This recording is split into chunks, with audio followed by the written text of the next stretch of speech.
treatments. Thank you. Call the member for Clarence. Thank you, Madam Speaker. My question is directed to the Minister for Corrections. How is the government's prison infrastructure program boosting investment and employment in regional areas? Call the Minister for Corrections. Thank you, Madam Speaker. The Minister hasn't started even answering the I question thank yet. the hard-working member for Clarence for his passionate champion of major infrastructure projects in his community. Madam Speaker, the New South Wales Government is reforming our prison system to lift standards, reduce reoffending and make our community safer. This is supported by a $3.8 billion infrastructure program which will deliver more than 7,000 prisoner beds and thousands of additional jobs, most of which will be in regional economies. We are building a $135 million rapid build prison, Australia's first, in Wellington in the state's central west, providing a boost to the local economy whilst quickly and flexibly adapting to the prisoner population. The rapid build prison is based on an innovative design, meeting maximum security standards and allowing correctional officers to have optimum observation of inmates at all times. We will also be rolling this new design out to another 3 locations, including Cessnock in the Hunter, and in the Hunter alone, the expansion of the centre will see 370 new jobs, not to mention the benefits to the local economy and community during construction. I attended Wellington on Friday with the Deputy Premier and Commissioner Severin to turn the first sod to mark the start of work. It will create an extra Sergeant-at-Arms will remove the member from Maitland under 249 for the rest of the day. Prison, already the largest employer in Wellington. Inmates will be engaged in activities including programs to reduce reoffending, education and industries for up to 12 hours a day, compared to the 6 hours a day at similar security facilities. The centres will include a library and computer rooms to assist inmates with the development of literacy and numeracy skills.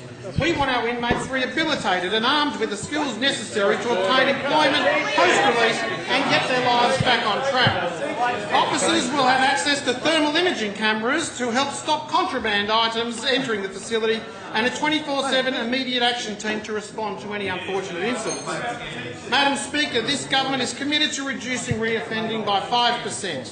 Since I became Minister, we have already announced a new prison will be built in Grafton and we're expanding Park Lee. We know that in order to get best value for money and the best outcomes for those who are incarcerated, our prisons need to go beyond just simply locking up prisoners. We need to harness the opportunity for them to positively contribute to society, as well as reintegrate into the community when they are eventually released. Grafton has been an important part of the state's correction system for more than a century, which is why I'm delighted the member for Clarence is so interested in this portfolio.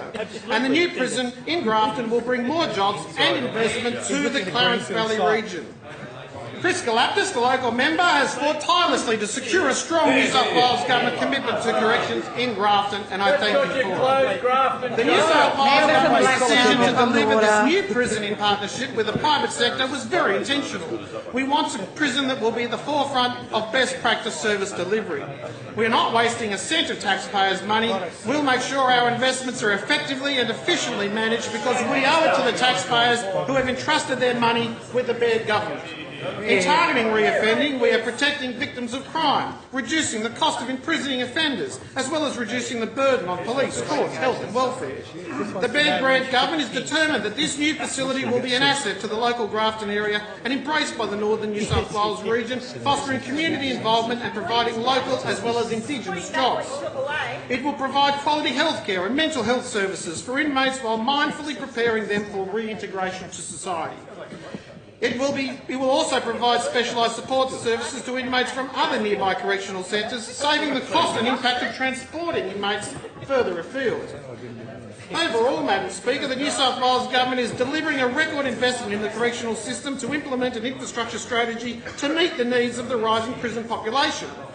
The people of New South Wales should rightly expect the opposition, particularly its leader, to put forward an alternative plan for our correctional system. My advice to the people of New South Wales is don't calls. They'll be out very shortly.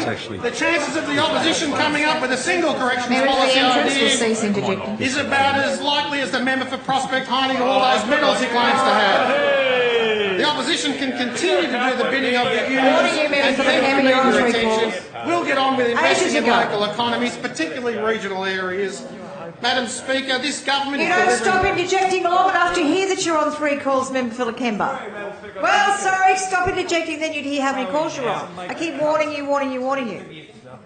Now you're on 3 calls. Now you've had your final warning. Member for Clarence. Request further information. Further information, 2 minutes to Madam screen. Speaker, as I said before I was interrupted, the chances of the opposition coming up with a single corrections policy idea is about as the same as the member for Prospect finding all those medals. for Prospect. The opposition can continue to do the bidding of the unions Much noise. and beg for media attention. We're getting on with investing in local economies, particularly regional Banks areas now. that will flourish with multi-million-dollar projects. Madam Speaker, this government is delivering 7,000 additional prison beds across the state. This government is expanding Park Lee Correctional Centre. This government is building a new prison at Grafton. This government is about to reopen Berrima. This government is about to reopen Berrima Correctional Centre. This government has already reopened Kirkconnell. This government is building the first high security rapid build project in Cessnock and Wellington. All of these infrastructure programs come with additional jobs, greater access to rehabilitation and services, and ultimately, Madam Speaker, ensuring our community continues to be well protected. I said a joke, but can you pick up Natalie?